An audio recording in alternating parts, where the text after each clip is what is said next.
निवडणूक अधिकाऱ्यांवर पक्षपातीपणाचा आरोप, शिवसेनेची बडतर्फीची मागणी। निवडणूक प्रक्रियेत पक्षपातीपणा केल्याचा आणि राजकीय दबावाखाली काम केल्याचा ठपका ठेवत शिवसेना उद्धव बाळासाहेब ठाकरे गटानं निवडणूक निर्णय अधिकारी विनय गोसावी यांच्यासह अधिकारी गणपुडे आणि आढाड यांच्या अत्यंत विरोधात आक्रमक पवित्रा घेतला आहे।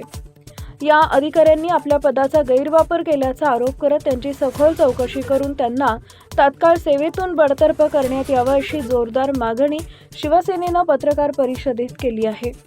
शिवसेनेचे जिल्हा संघटक गजानन मालपुरे यांनी या संदर्भात गंभीर आरोप केले।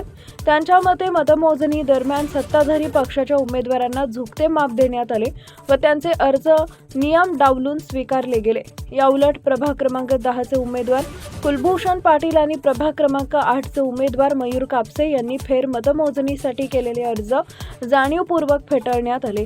फेर मतमोजणीची ही प्रक्रिया अवघे 15 ते 30 मिनिटात पूर्ण होण्यासारखी होती, तरी निवडणूक निर्णय अधिकाऱ्यांनी ती नाकारल्यानं निकालाविषयी संशय बळावला आहे।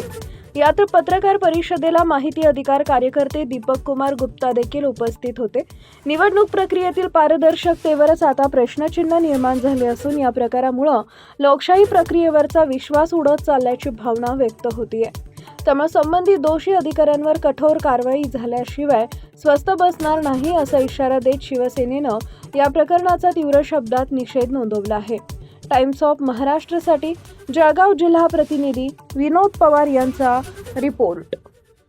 झालेली मतमोजणी तिथे विनय गोसावींनी जो आपल्या पदाचा आणि सत्तेचा मास दाखवला, त्याच्यानंतर बबन आव्हाड यांनी त्यांना जी सहकार्य करण्याच्या दृष्टिकोनातून कुलभूषण पाटील असतील, मतमोजणीचे जे प्रतिनिधी असतील त्यांच्यावर जो लाठीचार्ज केला, मारहाण केली, त्या सगळ्याच्या गोष्टीचा निषेध करण्यासाठी, तसेच नुसतंच आमच्या कार्यकर्त्यांवर किंवा आमच्या पदाधिकाऱ्यांवर मारहाण झाली नाही, तर जळगाव शहरातील जे सगळे पत्रकार बांधव आहेत त्याच्यात आमच्या 2 पत्रकार भगिनी सुद्धा होत्या। तिथे महिला पोलीस मध्ये नसताना त्या पोलिसांनी त्या महिलांना सुद्धा एकदम बेदर्दीने कुठलीही तमा न बाळगता की महिला ज्या पद्धतीने बाहेर लोटलं, बाहेर काढलं, त्या सगळ्या गोष्टीचा निषेध करण्यासाठी आज आम्ही ही पत्रकार परिषद घेतलेली आहे। मूळ मुद्दा असा आहे की कुलभूषण पाटील आणि मयूर कापसे यांची मागणी होती की आमचं रिकाउंटिंग करा, आता फेर मतमोजणी करा। ही जी मागणी आहे ही कायदेशीर होती, अवघ्या 15 मिनिटात ती पूर्ण होऊ शकत होती, म्हणजे त्यांनी अर्ज मंजूर केल्यावर ती 15 मिनिटात पूर्ण होऊ शकते। पण विनय गोसावी हे कुठली तरी फाडगिरी करताय, त्यामुळे त्यांनी ती मागणी मुदतीत घेतली नाही, नंतर फेटाळून लावली। मला एकाच मतदार संघात जर 19 प्रभाग होते आणि 19 प्रभागांपैकी काही ठिकाणी ती मान्य केली जाते, काही ठिकाणी ती मान्य न करता फेटाळली जाते, याचा कुठेतरी या भ्रष्ट निवडणूक आयोगाचा वास येतोय। म्हणून आज खरी पत्रकार परिषद घेतली जात आहे। जसं बघितलं तर कुलभूषण पाटलांनी तिथे बसले, आपण सगळ्यांनी ते व्हिडिओ बघितलेले आणि सगळी खरी घटना तुम्हाला माहिती आहे। माझी तर सगळ्या पत्रकार बांधवांना ही विनंती आहे की ज्या पद्धतीने आव्हाडांनी पहिले लाठीचार्ज केला आणि मग तिथे काही जळगाव शहरातले फक्त तिथे शिवसैनिकच होते, 8 आणि 10 मधले असे नव्हतं, तर 1 ते 19 प्रभागातली ती मतमोजणी होती आणि तिथे इतरही प्रभागात त्यांनी 1 मध्ये असेल, 3 मध्ये असेल, 6 मध्ये असेल जो अन्याय केलेला होता, त्यामुळे त्या प्रभागातील सुद्धा लोक तिथे आलेली होती। आणि हे तुम्ही जर व्हिडिओ बघितला तर ते तुमच्या लक्षात येईल।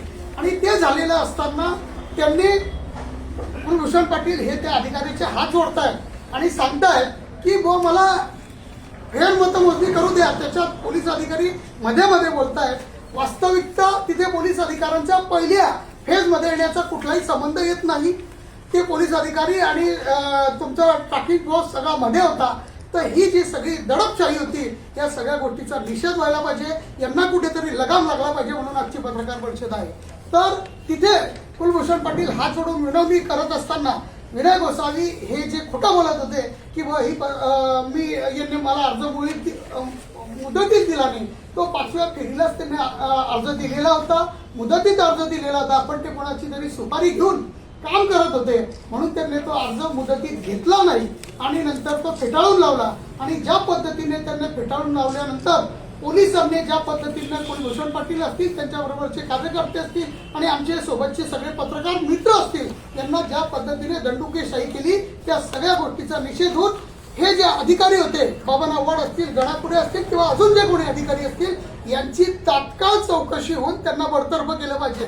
आपण जर बघितलं तर जळगाव मध्ये संदीप पाटील नावाचा एक अधिकारी होता, त्याच्या विरुद्ध कुठली फिर्याद नव्हती, पण एखाद्या आमदाराने उचललं, त्याला एका मिनिटात काढून टाकून त्याला निलंबित केलं गेलं.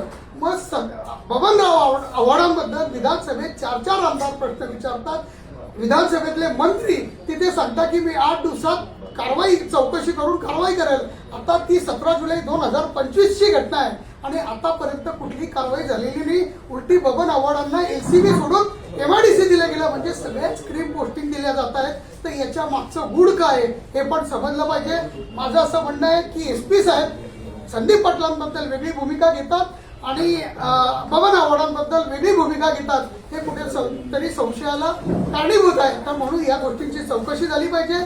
जोपर्यंत ही चौकशी होत नाही तोपर्यंत बबन आव्हाडांना निलंबित केलं पाहिजे आणि निलंबित करून निपक्षपाती चौकशी करावी. कारण आज आपण राज्यामध्ये जी परिस्थिती पाहतोय की रामाचं नाव घेतलं जातं आणि रावणासारखी परिस्थिती, रावण राज्यासारखी परिस्थिती या राज्यात आज इथे आहे. ज्या पद्धतीने बबन आव्हाड असतील किंवा विनय गोसावी असतील यांनी जो काही प्रकार केलेला आहे, फक्त 15 मिनिटात ती फेरबोलणी झाली असती, पण ती नाकारण्याचं कारण काय? कायद्यात तरतूद आहे. मग तुम्हाला कोर्टात जा म्हणजे काय? कोर्टात गेलं की 2, 4, 5 वर्ष निघून जातात आणि जर त्यांनी कायद्याच्या व्यतिरिक्त चौकशी मागितली असती आणि त्यांनी ती नाकारली असती तर आम्ही समजू शकत होतो. आम्हाला पराजय सुद्धा मान्य होता, पण त्यांनी तसं न होऊ देता कुठेतरी सुपारी घेऊन काम केल्यासारखं काम केलेलं आहे. त्याच्यानंतर पोलीस प्रशासनाने ज्या पद्धतीनं कुलभूषण पाटलांना दणके मारले, बाहेर फेकलं आणि त्याच्यानंतर जमावावर जो लाठीचार्ज केला, ही अतिशय निंदनीय बाब आहे, लोकशाहीला काळिमा वाटणारी बाब आहे. म्हणून आम्ही आजची पत्रकार परिषद घेतली आहे. याबाबत आम्ही निवडणूक आयोगाकडे एक तक्रार पण केलेली आहे, त्याची सगळ्यांना